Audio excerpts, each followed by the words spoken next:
नमस्कार, स्वागत है आप सबका। आप देख रहे हैं प्रिय रंजन भारती रिपोर्ट्स। मैं प्रिय रंजन भारती।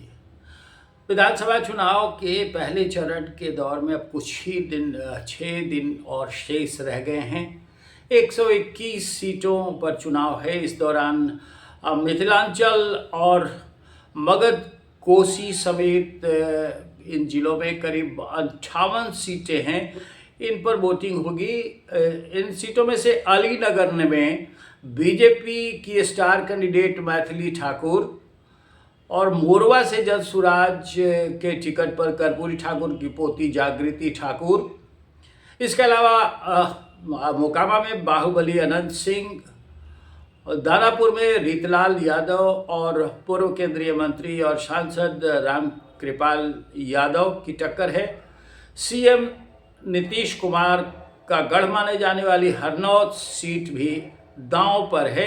हम एक एक करके आपसे अपनी राय साझा करेंगे कि इन 58 सीटों पर क्या रुझान है, किसको बढ़त मिल रही है, कौन बहुत पीछे ट्रेल कर रहा है, नतीजे किस दिशा में जाने वाले हैं। एक एक करके इन सीटों पर बात करेंगे, लेकिन आज की कड़ी में कुछ चुनिंदा सीटों की बात करूंगा।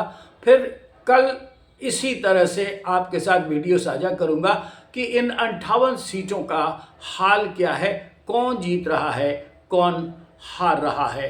हम ज़्यादा से ज़्यादा एक और बात साझा करेंगे कि 2020 विधानसभा चुनाव में मुकेश साहनी वीआईपी जो उनकी पार्टी है, विकासशील इंसान पार्टी, वो एनडीए का हिस्सा थी। चिराग पासवान की पार्टी एलजेपी अकेले चुनाव लड़ रही थी और सिर्फ एक मटिहानी सीट उन्होंने जीती थी। उसके विधायक राजकुमार सिंह बाद में जनता दल यूनाइटेड में शामिल हो गए थे। और इसी तरह बरबीघा में जेडीयू से विधायक रहे सुदर्शन सिंह इस बार निर्दलीय चुनाव मैदान में हैं। जो रुझान अब तक मुझे मिल रहे हैं, मेरे सर्वे के अनुसार, मैंने कई सीटों का मुआयना किया है, उसके आधार पर जो रुझान मिल रहे हैं वो बीजेपी सीटों पर लड़ रही है। उनमें से 20 सीटें हैं और वो 19-20 सीटों पर आगे चल रही है। रिजल्ट को अगर देखें 2020 का, तो करीब 15 सीटों पर पिछली बार 2020 में बीजेपी जीत पाई थी। जनता दल यूनाइटेड 30 सीटों पर लड़ रहा है पहले चरण के पहले दौर के मतदान में, और ये इनमें से 18 पर जनता दल यूनाइटेड आगे है। और 2020 का रिजल्ट बताता है कि 16 सीटें वो जीत सकी थी। एलजेपीआर इनमें से 7 सीटों पर लड़ी थी। अब जो रुझान है उसके अनुसार एक सीट पर वो आगे मात्र दिख रही है, और रिजल्ट 2020 जो आंकड़ा बताता है उसके अनुसार एक ही सीट वो जीत पाई थी। आरएलएसपी यानी राष्ट्रीय लोक मोर्चा पार्टी एक सीट पर है इस पहले दौर के मतदान में। उसका रुझान जो दिख रहा है वो कहीं आगे नहीं है, एक सीट पर ही लड़ रही है, और उसका रिजल्ट भी 2020 के चुनाव में 0 था। इसी तरह महागठबंधन की अगर हम बात करते हैं तो महागठबंधन में जो सीटें वो लड़ रही है, राष्ट्रीय जनता दल पार्टी वो 31 सीटों पर लड़ रही है, और इनमें से 14-15 सीटों पर उस रुझान जो बता रहे हैं वो आगे चल रही है। 2020 के चुनाव में इनमें से 18 सीटें वो जीत सकी थी। कांग्रेस को देखें तो कांग्रेस की हालत सबसे ज़्यादा खराब है। कांग्रेस 13 सीटें लड़ रही है पहले दौर के चुनाव वाले मतदान में के सीटों पर। इनमें से मात्र एक सीट पर वो आगे चल रही है। 2020 में भी यही आंकड़ा था, एक सीट पर आगे थी। वीआईपी 4 सीटों पर लड़ रही है पहले दौर में, और एक पर भी उसका कोई रुझान नहीं है। 2020 में 2 पर जीत पाई थी पहले दौर के मतदान के जो क्षेत्र हैं उनमें से। और सीपीएम यानी मार्क्सवादी कम्युनिस्ट पार्टी का आंकड़ा बताता है 2 सीटों पर लड़ रही है, एक पर आगे चल रही है। 2020 में भी वो 1 सीट जीत पाई थी। सीपीआई 4 सीटों पर लड़ रही है और इन 4 सीटों में से एक पर वो आगे चल रही है। हमारे रुझान के 2 पर वो 2020 में जीत पाई थी इन क्षेत्रों में से। सीपीआई एमएल उसकी हालत कहीं और ज़्यादा इस बार पतली नजर आ रही है विधानसभा चुनाव में 2025 के। इस बार 2000 इन सीटों में से 58 में से 4 सीटों पर लड़ रही है, एक पर आगे दिख रही है। और 2020 का आंकड़ा बताता है 2 सीटें वो जीत पाई थी। इस तरह से आईआईपी जो गुप्ता जी की पार्टी है वो 1 सीट पर लड़ रही है, उसका आंकड़ा 0 बता रहा है। दरभंगा की बात करते हैं। कुशेश्वर स्थान सीट से गणेश भारती सदा ने वीआईपी के अलावा निर्दलीय कैंडिडेट के तौर पर भी पर्चा भरा था। फॉर्म पर वीआईपी के राष्ट्रीय अध्यक्ष का सिग्नेचर न होने से पार्टी वाला पर्चा कैंसिल हो गया। अब वो निर्दलीय लड़ रहे हैं, उन्हें महागठबंधन का समर्थन हासिल है। इन 58 सीटों पर महागठबंधन के 61 प्रत्याशी मैदान में हैं। दरभंगा जिले की गौराबाराम सीट से वीआईपी के संतोष साहनी और आरजेडी के अफजल अली खां चुनाव लड़ रहे हैं, दोनों आपस में टकरा रहे हैं। बेगूसराय के बछवाड़ा से कांग्रेस के शिव प्रकाश और सीपीआई के अवधेश कुमार राय मैदान में हैं। बिहार शरीफ में कांग्रेस से उमेर खां और सीपीआई से शिव कुमार चुनाव लड़ रहे हैं। इस बार के जो रुझान है, फर्स्ट पेज में मिथिलांचल, कोसी और मगध की 58 सीटों पर एनडीए को 38-39 सीटों पर बढ़त दिख रही है। ये साफ संकेत, मेरा जो आकलन, मैंने जिन सीटों का अध्ययन किया है उसके अनुसार 38-39 सीटों पर बढ़त दिख रही है एनडीए की। बीजेपी को 5 सीट पर और जनता दल यूनाइटेड को 2 सीटों पर फायदा होता दिख रहा है। चिराग की एलजेपीआर सिर्फ 1 सीट पर आगे नजर आ रही है। बाकी महागठबंधन को 18-19 पर बढ़त दिख रही है। 2020 में महागठबंधन को यहाँ 21 सीटें मिली थी, यहाँ 5 से 6 सीटों तक नुकसान हो सकता है। इनमें से आरजेडी को 4, कांग्रेस को 1 और सीपीआईएमएल को 1 सीट का नुकसान नजर होता दिख रहा है। अब जो हमारे और भी साथी हैं उनके अनुसार, जो एक्सपर्ट हैं वो बता रहे हैं कि एनडीए को उपेंद्र कुशवाहा और चिराग के साथ आने का फायदा हो रहा है। इन दोनों ने पिछले चुनाव में 42 सीटों पर नुकसान किया था एनडीए का, और इसी तरह से चिराग पासवान के आने से एनडीए को फायदा होगा। पासवान वोट बैंक वे जिधर जाएंगे ले जाएंगे। पासवान जो समाज है, जो जाति है, वो चिराग पासवान के साथ बड़े फैनाटिक अंदाज में जुड़ी हुई है। वो आक्रामक तरीके से वोटिंग करती है, हर चुनाव में उसका यही नज़ारा दिखता है। तो चिराग पासवान अपने कोर वोटर्स को, यानी पासवान वोटर्स को अपने साथ ही ले जाएंगे, जिधर वो जाएंगे उधर उनका कुनबा वोट करे, शिफ्ट कर जाएगा। मिथिलांचल में निषाद एनडीए के वोट रहे हैं, और इस बार वीआईपी के प्रति लोगों का रुझान, लोगों का आकर्षण बहुत अधिक नहीं देखते बन रहा है।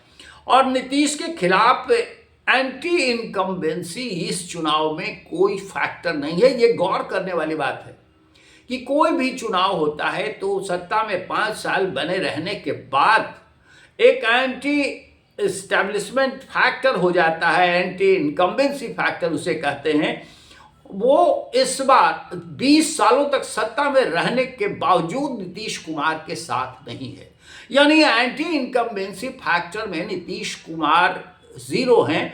उनके साथ ऐसा कोई मुद्दा टैग नहीं हो रहा है, उनके खिलाफ कोई मत करने का रुझान कहीं नहीं दिख रहा है किसी भी सीट पर, बल्कि ठीक इसके उलट उनके प्रति लोगों का आकर्षण बढ़ा है। लोग, खास करके महिलाएं और ईबीसी वोटर्स उनके साथ जुड़े हैं, बड़ी आबादी उनके साथ जुड़ी हुई है। विकास के कारण ये पैमाना तय होता हुआ एनडीए की जीत की तरफ बढ़ रहा है। इसी तरह से अगर देखें तो नीतीश कुमार अब भी काफ़ी लोकप्रिय हैं। हमारे एक बड़े साथी कहते हैं कि नीतीश कुमार की लोकप्रियता महिलाओं में कहीं ज़्यादा है। पुरुष वोटर्स में कुछ शिकायतें हैं कि नीतीश कुमार की सेहत ठीक नहीं है, लेकिन महिलाएं उन्हें बेहद पसंद कर रही हैं। उन्होंने नीतीश की स्कीम को 10 हजरिया नाम दे रखा है।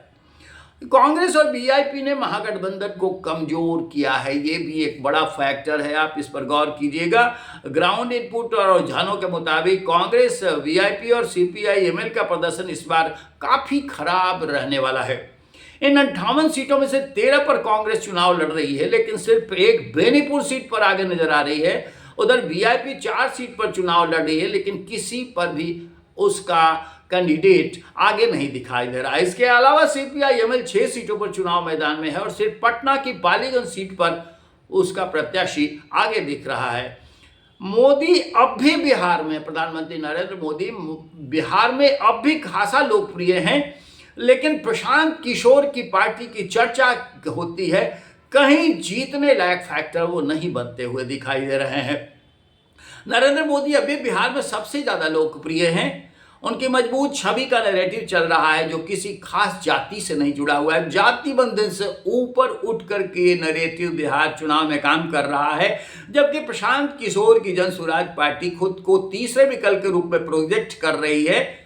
ग्राउंड रिपोर्ट ये है कि खासकर पत्रकारों और बाहर से आने वाले बिहारियों में भी ये है, लेकिन मैदान में ऐसा कुछ नहीं दिख रहा है। बाहर से आने वाले पत्रकार जो सर्वे के लिए आ रहे हैं प्रशांत किशोर को बड़ा तीर का तुक्का मान रहे हैं, लेकिन ग्राउंड रियलिटी ऐसी नहीं है। उन्होंने 243 में से 3 सीटों पर उम्मीदवार वापस ले लिए हैं और 240 में से किसी एक पर भी जीत की संभावना उनकी दिखती कतई नहीं है। अब जरा क्या सोच रहे हैं लोग, इस पर गौर कीजिएगा। पसंदीदा पार्टी और वोटर की कास्ट का समीकरण क्या है? तो 58 सीटों पर महागठबंधन और एनडीए लगभग पिछला ही रिजल्ट रिपीट करता हुआ नजर आ रहा है। लोग पसंदीदा पार्टी और अपनी कास्ट के कैंडिडेट के समीकरण को सबसे ज़्यादा पसंद कर रहे हैं। कास्ट वोटिंग डिसाइड करने का सबसे बड़ा फैक्टर अब भी बना हुआ है और वोट वाइब के जब हम करते हैं इसको तो देखा जाता है कि एक स्टडी के अनुसार 55% वोट भारतीय अपनी जाति के कैंडिडेट को चुनते हैं। बिहार में ये 57% है। लोग ये मानने से इनकार करते हैं कि वे जाति पर वोट करते हैं, लेकिन बिहार में ये बड़ा फैक्टर है। इसी तरह से मुस्लिम यादव समाज महागठबंधन को वोट देगा। अपर कास्ट में एनडीए थोड़ा नुकसान है, लेकिन ये वोट जन स्वराज को जा सकते हैं। दलितों में पासवान और मांझी एनडीए को, जबकि रविदास समुदाय बीएसपी कांग्रेस को वोट देते आ रहे हैं। नन यादव यानी गैर यादव ओबीसी में गुरमी बनिया एनडीए को वोट देते हैं। कुशवाहा वोट थोड़ा बढ़ सकता है क्योंकि दोनों गठबंधनों में 33 कुशवाहा कैंडिडेट उतारे गए हैं। महिला समाज वाली सीटों पर वोट एनडीए से महागठबंधन पर शिफ्ट होता बहुत अधिक नहीं दिखाई दे रहा है। हम ये भी बात करेंगे कि नीतीश कुमार के योजनाओं से और प्रधानमंत्री के बिहार विकास की छवि से लोग ज़्यादा खुश हैं, प्रभावित हैं और वोटों का पैटर्न उसी आधार पर शिफ्ट करता हुआ नजर आ रहा है। फिर हम और भी बातें चुनाव को लेकर करेंगे, लेकिन आज के अंक में बस इतना ही। हम फिर कल आपसे मिलते हैं और इन 58 सीटों के आंकड़े पर विश्लेषण के साथ अपना वीडियो साझा करते हैं। हम आपसे निवेदन करेंगे कि हमारे इस वीडियो पर कमेंट बॉक्स में प्रतिक्रिया अपनी जरूर दीजिए और हमारे चैनल को सब्सक्राइब नहीं किया है तो सब्सक्राइब कीजिए, लाइक कीजिए, शेयर कीजिए। फिर कल मिलेंगे। नमस्कार।